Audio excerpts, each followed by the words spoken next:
My name is Meegan Zickus.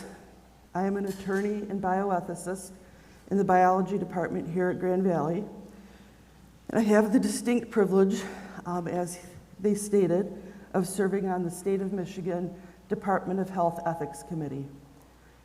But who we are is way more than our resumes. And the core of who we are cannot be reduced to a CV.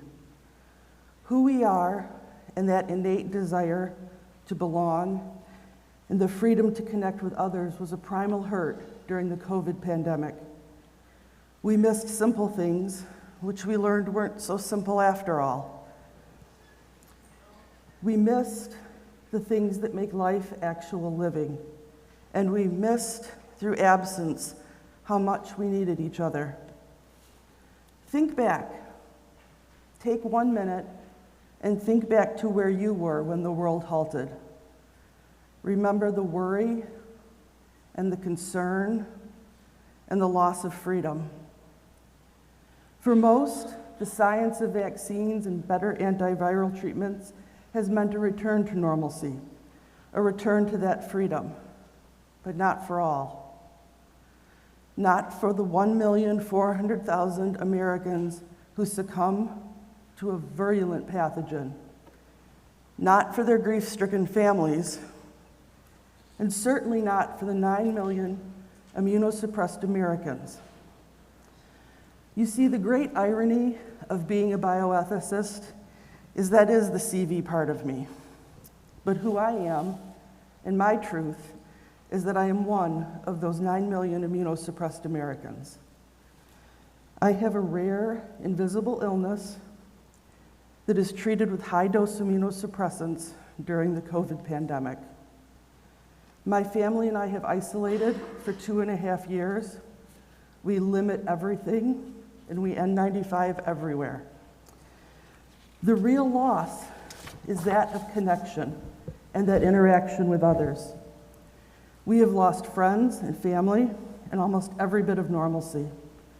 We have, as I like to refer to it, become virtually invisible.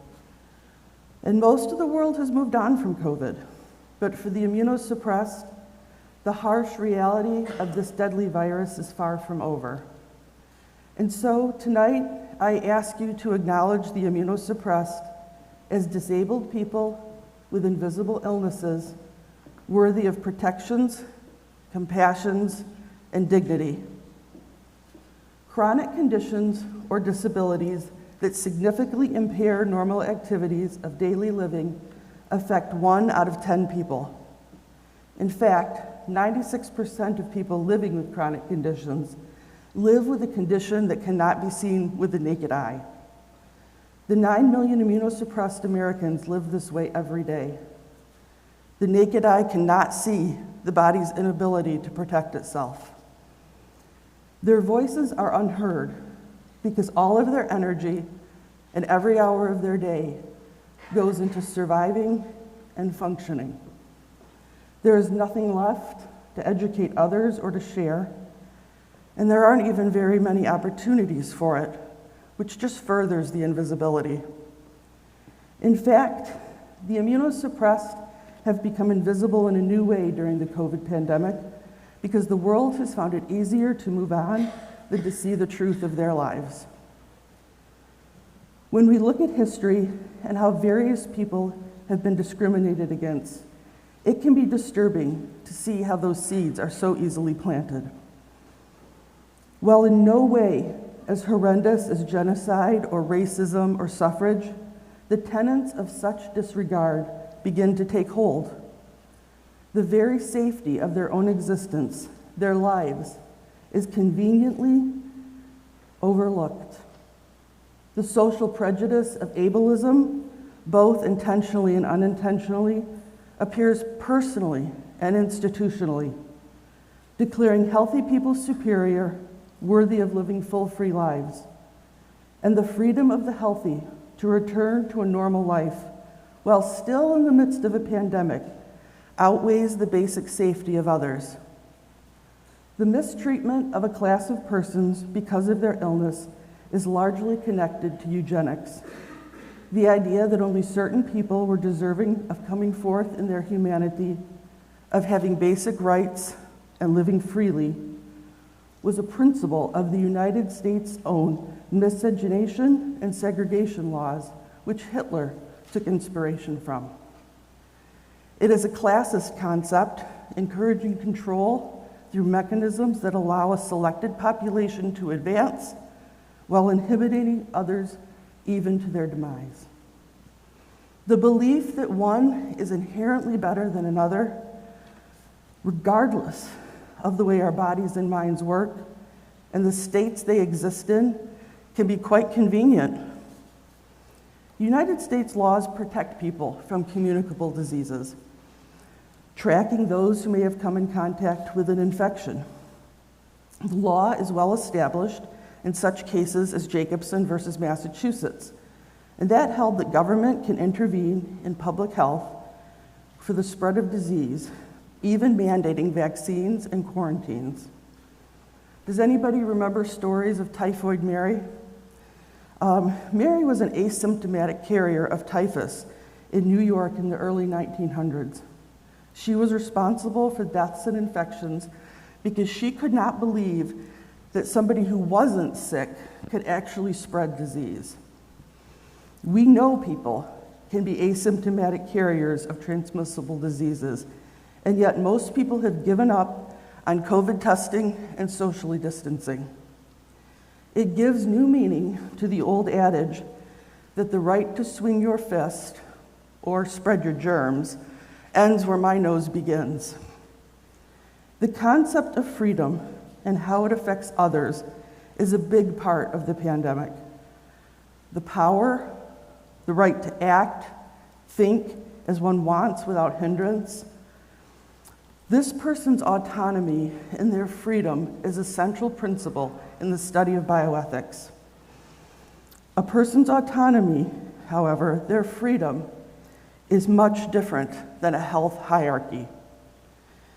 The study of bioethics evaluates situations such as actively promoting the welfare of another and not inflicting harm. One ethical test is called Lowe's three-step model, and it asks 3 questions. Is it legal? Is it balanced? And how does it make me feel? Take, for example, a man in a wheelchair. Most of us would say that having wheelchair accessible accommodations is legal, and we would also agree that it's balanced between him and the rest of the world. He has access, you have access, no one is excluded. We feel good that this man can get out in our world, and we acknowledge his disability and see him as worthy of protection, compassion, and dignity. We can extend this ethical evaluation to other situations.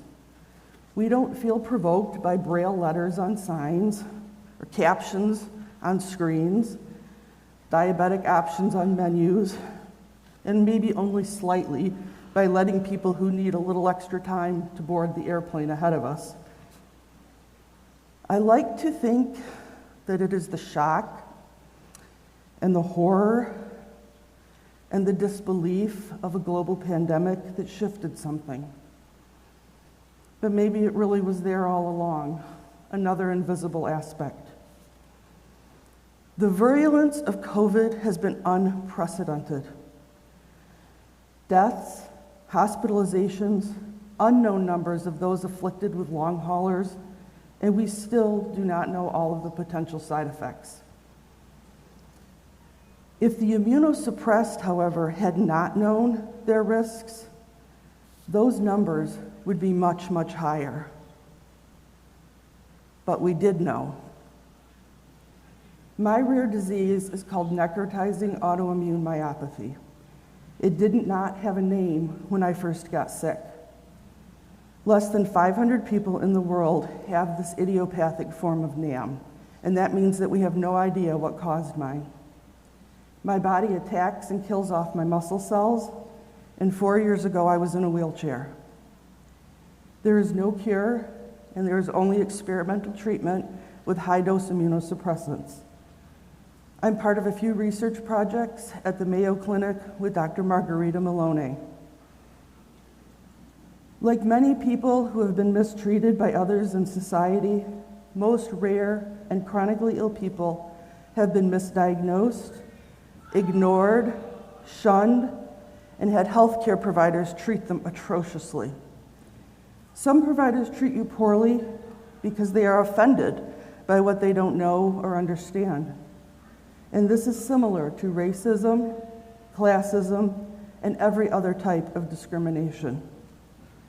The mistreatment is cruel, as these trained professionals wear their white coats like superiority, their privilege.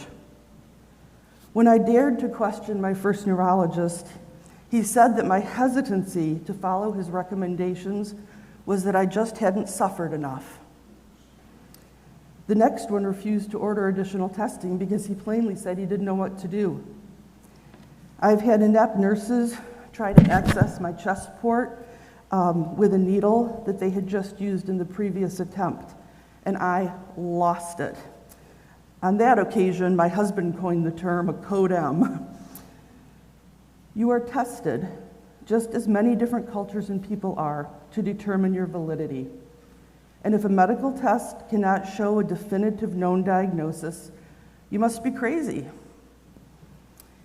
In fact, after my first literal battery of tests, I asked Dr. Maloney, am I nuts?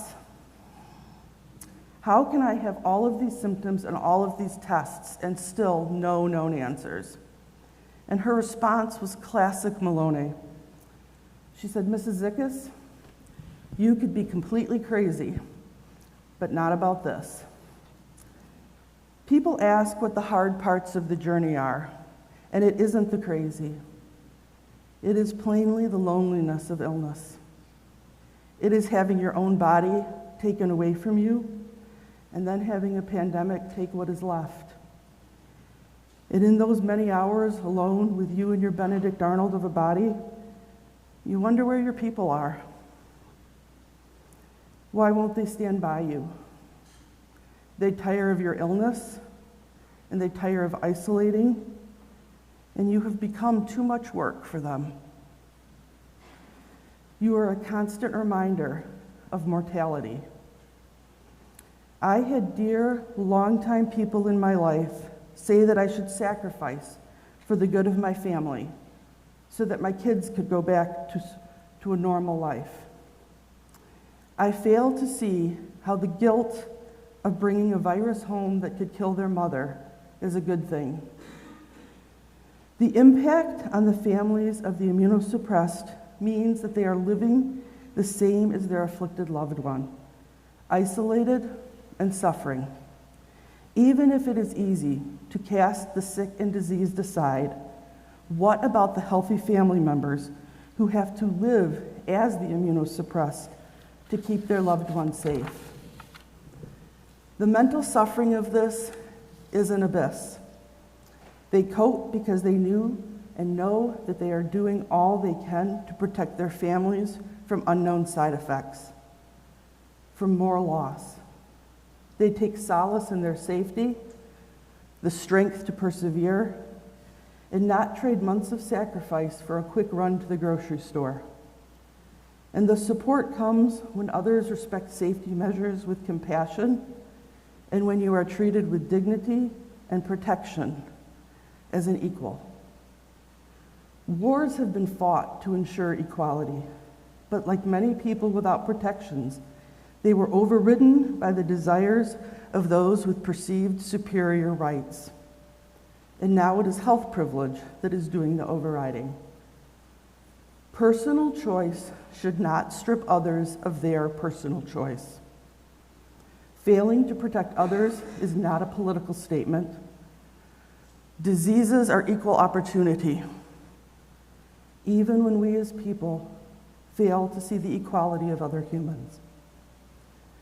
We all have inherent value as human beings, whether you can see the disability or not. With all of the new diseases being discovered, just because you don't know about them does not invalidate their existence or the person suffering from them. Denying a person's disability does not negate it, just like denying science does not negate the pandemic. Those who consciously decide not to see the truth of illness, of disability, and of fact choose to remain in the health hierarchy. We must strive to accept that which we do not like or understand.